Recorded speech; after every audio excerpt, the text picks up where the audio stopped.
This is the BGG Climbers for the week ending 9/15/2021. This list is put together every week by Michael Alexander, and I'll include links in the description if you're interested in checking out the list. So let's get into it. We'll look at the sub 10 initially. So Unsettled is getting, looks like more copies delivered and a generally high sevens, low eights rating. I'm interested in seeing this game. I missed it when it was on Kickstarter, and Blue Orange does have a history of reprinting stuff, so if it's good, maybe I'll be able to get my let's see here. So Dune Imperium is now at number 30. It's going to continue to climb, I'm pretty sure. It's already got almost 10,000 ratings, which is really high, I think, for a game this, close to release. Granted, it is published by the same people that made Clank. It is, Dune, which I think a lot of people like the IP, so maybe not too surprising. And apparently a very solid game. So one on here I wanted to note. So I remember Shad Chasm was on Kickstarter a while ago. I ended up passing on it, but it looked cool. Now it is getting pretty solid ratings overall. Only 312. I think the Kickstarter did well, but not, wasn't one of these huge like multi-million-dollar Kickstarters, but hopefully it's good enough that maybe it'll come to retail, or maybe they'll do another Kickstarter and people that haven't seen this can pick it up. And let's see what else. I think there was one more. Oh yeah, Spirit Island. So Spirit Island moved back up to number 11. It looks like it's been trading places with War of the Ring.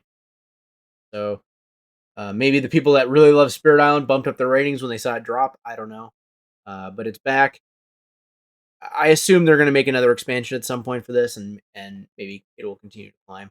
It is an amazing game if you haven't tried it. Number 11 is Cokopelli. So this is a new Reiner Knizia game from Queen Games. Or no, this is I'm losing my memory here. It is Stefan Feld game. A little bit different than Reiner Knizia. From Queen Games, I think running a Kickstarter on it.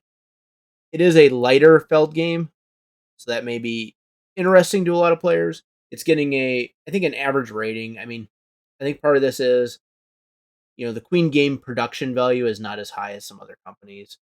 And this game just looks like a kind of mediocre production value game, which doesn't tend to do great on Kickstarter. Retail wise, it'll probably do fine. It's a Queen game, and it's done by Stefan Feld. So there is that. So number 10, Cokopelli. Number 9 is Tenors Trail. So we saw this one, I think it was last week on the list. It is coming down a little bit more in terms of its new ratings, so we might not see it for too many more weeks.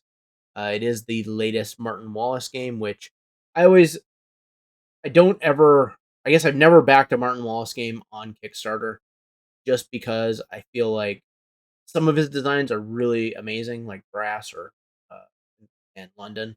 Some of them are maybe less good. So we'll see how this one does, but it's not starting off too strong.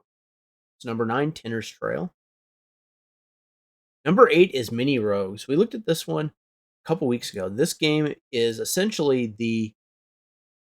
I think it was a 9 card print and play game that is one of the latest one of these print and play games to become published. It looks really cool. It's kind of a minimalist game, but it's got, I think, nice artwork and a good production. I am interested in seeing this game, and I think the price was really good. Yeah, only $18.99, so that's pretty cheap, especially now with the price increases on games. Um, and it's a solo game, which can be played at 2 players, but they say it's best at 1. I am really interested in checking this one out once it becomes available. So it's Mini Rogue, number 8. Number 7, Dark Ages, Heritage of Charlemagne. Okay, so this one is sounds like a Kickstarter game, actually. Yep. Crowdfunding Kickstarter 4X. And is this one on Kickstarter right now? No, it's people. I guess it's been, a year ago maybe. So that's pretty good that it's getting delivered while this whole pandemic's been raging. Let's take a look at it. So this looks like a big 4X game centered in the Dark Ages with two two maps. Sorry, I need to put eye drops in, but two maps that are each half of Europe, and kind of reminds you of that what's that game? The Western Eastern Europe, but maybe better gameplay. The shut up and sit down review of that was a little bit lacking. It made me not want to try that game. So the pieces look okay. Huge game. Looks like if you had both expansions, it would be 8 players. You get upgrade keeps.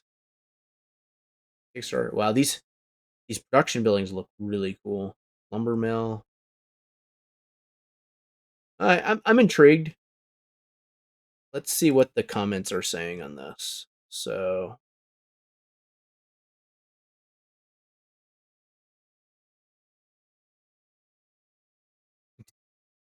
yeah, yeah, two maps. I mean, two maps is going to be a lot for this game, especially I think it's 3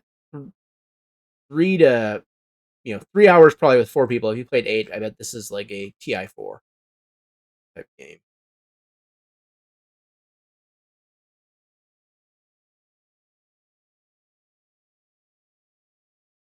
One solo. I mean, Scythe and traditional war games. So, I mean, if Risk Europe and Scythe had a baby, great balance of Euro and Ameritrash. So this one might be pretty popular because it sounds like it's a hybrid game, and I know that Elder Vale did really well, and maybe will be. I guess it's being reprinted. I think it was on their website. So we'll see. I do like the miniatures that they included in this, but I just don't know how many games I'm able to play that are gonna end up being minimum 3 hours or 4 hours. That's number 7, Dark Ages Heritage of Charlemagne. Number 6 is Witchstone. So I think this is the latest. Yeah, Reiner Knizia game or Kinzia, and these. So this one is doing, I think, better than his last game, which was the Lost Cities Roll and Write. Actually, coming up a little bit. We'll have to see. I mean, he has had an amazing, I guess, heritage of great designs. I think my favorites. I mean, modern art is amazing. I'm not even a fan of auction games really, but modern art is an amazing game. I like High Society. I like uh, Quest for El Dorado, and he just over time has managed to put out so many different games that are, I guess maybe the worst ones are okay, but his best games are some of the best made. So that's number 6, Witchstone. Number 5 is Cascadia. So this game is pretty hot. I saw in the ads here that it's apparently sold out now, and it continues to do really well. I have a feeling this one will end up in the top 100 games. It's picking up steam as it gets more copies sold, and it looks like it's on a really solid trajectory. That's number 5, Cascadia. Number 4 is Descent Legends in the Dark. This one, again, is doing really well. I thought the price would probably keep people from buying it. That isn't the case. I guess fans of Descent really want more Descent, and I think due to that, it's very likely to end up in the top 100, especially given these average ratings being well above 8. That's number 4, Descent Legends in the Dark. Number 3 is Kabuki Sumo. So this one was, I think, a pretty big Kickstarter a while ago. It was interesting, but it was an abstract game, and I tend to, for my personal taste, there's maybe only like one abstract game I really like, and that's the Azul series. Most other abstract games I don't even bother with. But Kabuki Sumo. Oh, I do have a Wari that I need to play. So that one's kind of that's a very abstract game. but it just looks so good. I couldn't pass up getting that, and it was a redone version of Web of Power. But so this game is about knocking sumo beetles out of a ring, and it was kind of an abstract game, kind of chunky components. I think it had a good look to it. It looks like the gameplay is maybe not as strong as people were expecting, but let's see. We can always give it a few weeks and see where it lands. I think we'll probably see it for a couple more weeks on this list. So it's number 3, Kabuto Sumo. Number 2 is Regicide. So as someone pointed out, apparently Shut Up and Sit Down, I think, did a review of this, and it's dropped a little bit. I think it's gonna do pretty well. It's probably not gonna hit the top 100, but once you get a Shut Up and Sit Down review, it's just gonna get a lot more, uh, word of mouth out, and people are gonna pick it up. And it's we may see it for a few more weeks here as backers get deliveries and people try to pick it up. So that's number 2, Regicide. And number 1 again is Ankh. So this is interesting. Ankh kind of got. I mean, I would say it was almost more mixed reviews than Rising Sun, or Blood Rage was very well reviewed, but I think it was more mixed reviews, maybe because of this mechanism where you combine into it 2 players, and there's also the player elimination aspect, which I know a lot of people don't like. I think it works okay in this because by the time you combine, the game is pretty close to over. But and maybe because of that, it plays best at 3. Um, Either way, I do think it's a better game than Rising Sun, but not as good as Blood Rage. And I have a feeling that's where it'll probably land on the list, which means it's very likely to end up in the top 100 and will be, another one of Eric Lang's exceedingly good games. So there you have it. That is the list, or the climbers for the week ending 9/15/2021. If you like this video, please like and please subscribe and take a look at our other videos. Thank you.